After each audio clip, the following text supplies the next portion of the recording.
Tanda-tanda bahaya pertama mulai muncul di tahun 2011. Humphrey mulai menunjukkan sifat aslinya.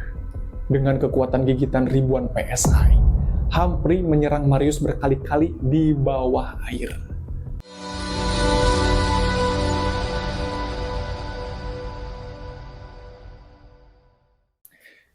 Halo para ahli simak yang berbahagia, selamat datang di channel Riza Numi. Gimana kabar kalian hari ini? Nah, kali ini aku mau ngebawain kisah tentang salah satu mamalia darat terbesar di dunia. Pernah gak sih kalian ngebayangin punya hewan peliharaan yang dibilang anti mainstream? Ya, mungkin kalau kucing, anjing, burung, atau ikan mah udah biasa banget kan?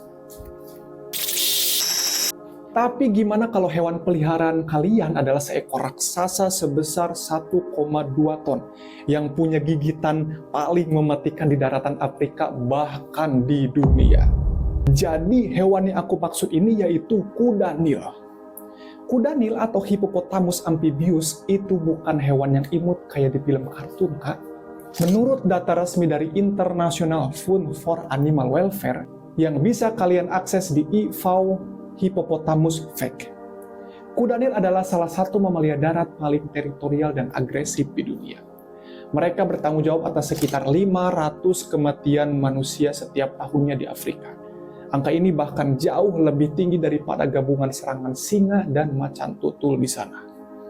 Tapi ada seorang pria bernama Marius Els yang percaya kalau statistik itu gak berlaku buat dia.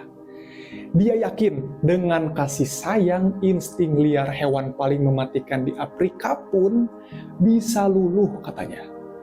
Dia memperlakukan seekor kuda Nil yang dia beri nama Humphrey. Ya, Humphrey udah dianggap sebagai anak kandungnya sendiri oleh Marius Els. Sampai akhirnya sebuah peristiwa di tahun 2011 mengubah segalanya menjadi sebuah tragedi yang mencengangkan dunia. Gimana kisahnya? Daripada penasaran, yuk kita bahas bareng-bareng.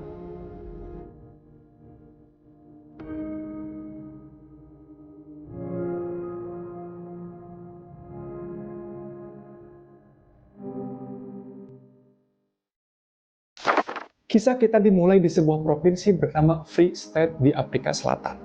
Tokoh utama kita bernama Marius Els. Dia bukan orang sembarangan, Kak. Pak Marius ini bisa dibilang seorang yang berkecukupan. Dia punya lahan dan peternakan dengan luas sekitar 400 hektar. Dan dia juga merupakan mantan mayor Angkatan Darat Afrika Selatan. Jadi secara mental dan fisik, Pak Marius ini tipe pria yang tangguh dan mapan. Nah, jadi pada tahun 2005 terjadi banjir besar di sepanjang aliran sungai Vaal. Di tengah kekacauan banjir itu, seekor bayi kuda Nil jantan berumur 5 bulan terpisah dari kelompoknya dan terjebak di tengah arus. Marius saat itu yang ngelihat kuda Nil kecil dan imut ini pasti merasa iba dong. Dia nyelamatin bayi kuda Nil itu, membawanya pulang ke rumah dan disimpan di peternakannya. Dan ngasih nama yang cukup unik, yaitu Humphrey yang aku sebutin barusan. Disinilah hubungan unik antara Marius dan Humphrey dimulai. Marius ngebuatin kolam buatan khusus yang besar untuk si Humphrey. Setiap hari Marius nyuapin Humphrey sama ratusan buah apel segar. Hubungan mereka makin dekat sampai-sampai Marius sering berenang bareng. Istri Marius yang bernama Louise Els sebenarnya sempat merasa khawatir dengan hobi suaminya ini. Jadi ada percakapan antara Marius dan istrinya. Pak, dia sekarang memang terlihat lucu, tapi dia bertumbuh sangat cepat. Jangan lupa kalau dia itu kuda Nil, bukan anjing pudel. Marius Els menjawab, tenang aja Bu, udah ada ikatan batin antara aku dan Humphrey yang nggak dipahami orang lain. Dia tahu suaraku, dia menyayangiku, dia sudah kayak anak laki-laki kita sendiri. Jadi Marius begitu percaya diri, baginya Humphrey adalah raksasa yang lembut atau gentle giant. Tahun demi tahun berlalu gitu ya, Humphrey tumbuh dari bayi seberat puluhan kilogram, tuh dari bayinya aja udah puluhan kilogram, menjadi kuda Nil dewasa dengan berat mencapai lebih dari 2.600 pon atau sekitar 1,2 ton. Gigitan kuda Nil memiliki tekanan mencapai 1.800 PSI. Kekuatan ini sanggup mematahkan tulang manusia dalam sekejap atau bahkan membelah perahu kayu. Ditambah lagi, gigi taring mereka bisa tumbuh hingga setengah meter. Ya, kalian gak salah dengar, setengah meter. Ya, sekitar seginilah. Tanda-tanda bahaya pertama mulai muncul di tahun 2011. Humphrey mulai menunjukkan sifat aslinya. Suatu hari, Humphrey masuk pagar pembatas dan menyerang beberapa ekor sapi milik mitra bisnis Marius Els. Hingga beberapa sapi itu kehilangan nyawa. Tak lama setelah itu, ada kejadian yang lebih menegangkan. Melibatkan tetangga Marius. Itu lagi main kano di Sungai Val bersama cucu laki-lakinya yang masih kecil. Tiba-tiba Humphrey muncul dari dalam air dan mengejar kano mereka dengan sangat agresif. Mereka terpaksa meninggal kano dan memanjat pohon di tepi sungai itu untuk nyelamatin diri dari serangan si Humphrey ini, kuda Nil ini. Mereka terjebak di atas pohon selama berjam-jam, Kak. Akhirnya Marius datang membawa sekeranjang apel untuk mancing si Humphrey biar ngejauh dari area tersebut. Yang jadi masalahnya, Marius malah mengabaikan semua peringatan itu. Dia tetap menganggap Humphrey sebagai bagian dari keluarganya. Kita sampai pada hari Sabtu yang naas, tanggal 12 November 2011, seperti hari-hari biasanya. Pak Marius pergi ke area kolam dan aliran sungai di peternakannya untuk menghabiskan waktu bersama Humphrey si kuda Nil ini. Jadi hari itu, cuacanya ya bisa dibilang biasa aja gitu. Gak mendung, sama gak terlalu cerah juga. Kagak ada tanda-tanda keanehan lah pokoknya, Kak. Marius turun ke dalam air. Namun apa yang terjadi selanjutnya adalah sebuah kenyataan yang sangat pahit. Jadi di sini bukanlah karena Humphrey tiba-tiba kesurupan.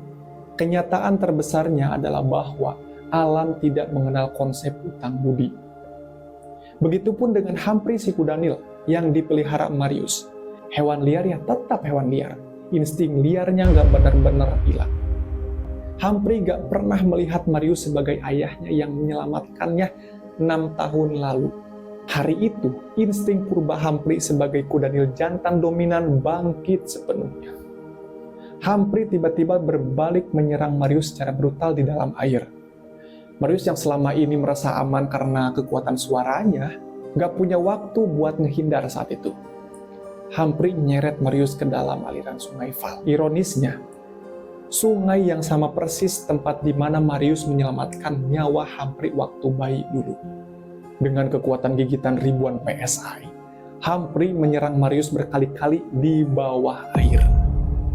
Kalau misalkan ada pertanyaan, tapi kan kuda Nil itu hewan herbivora. Gak mungkin dong kalau Marius kehilangan nyawa karena dimakan Humphrey si kuda Nil yang dia pelihara. Nah, jadi beberapa waktu kemudian, pihak keluarga yang menyadari kalau Marius tidak kunjung kembali mulai melakukan pencarian. Petugas ambulan dan kepolisian setempat akhirnya dipanggil ke lokasi kejadian. Juru bicara tim medis yang mengevakuasi memberikan keterangan objektif di lapangan. Petugas medis itu kira-kira berbicara seperti ini. Kami menemukan tubuh korban terendam di area sungai. Terdapat beberapa luka robek dan tusukan yang sangat parah akibat gigitan satwa besar. Korban dipastikan meninggal dunia di lokasi kejadian akibat trauma fisik yang masif. Tragedi ini menyisakan duka mendalam bagi Louise Els, yaitu istri dari Marius Els, dan komunitas setempat. Lalu, gimana dengan nasib Humphrey pasca kejadian tersebut? Demi keselamatan warga dan protokol penanganan satwa liar yang berbahaya, pihak berwenang terpaksa mengambil tindakan tegas. Humphrey, si kuda Nil yang pernah diselamatkan waktu itu, akhirnya harus diterjang timah panas oleh petugas hingga kehilangan nyawanya. Marius Els adalah seorang penyayang binatang yang luar biasa, patut kita akui. Aku mau ngingetin ke kalian, para ahli simak yang baik hati. Kisah ini bukan buat ngajarin kita untuk membenci kuda Nil atau hewan liar lainnya. Tetapi dengan kisah ini mengajarkan kita untuk menyayangi hewan liar dengan cara membiarkan mereka tetap bebas di habitatnya. Karena sejatinya bentuk kasih sayang tertinggi manusia terhadap hewan liar adalah tidak mencoba untuk memilikinya. Itulah cerita tragedi Marius Els dan Humphrey si kudanil yang dia rawat dari kecil. Bagaimana pendapat kalian? Jadi cukup sekian dulu pembahasan yang bisa aku sampaikan. Kalau misalkan ada informasi tambahan atau informasi yang aku sampaikan ini kurang atau keliru, bisa kalian koreksi di kolom komentar ya. Terima kasih buat kalian yang udah nonton. Kalau kalian suka video ini, klik like. Buat yang baru gabung, jangan lupa tekan tombol subscribe dan nyalain juga lonceng notifikasinya biar gak ketinggalan cerita-cerita lainnya.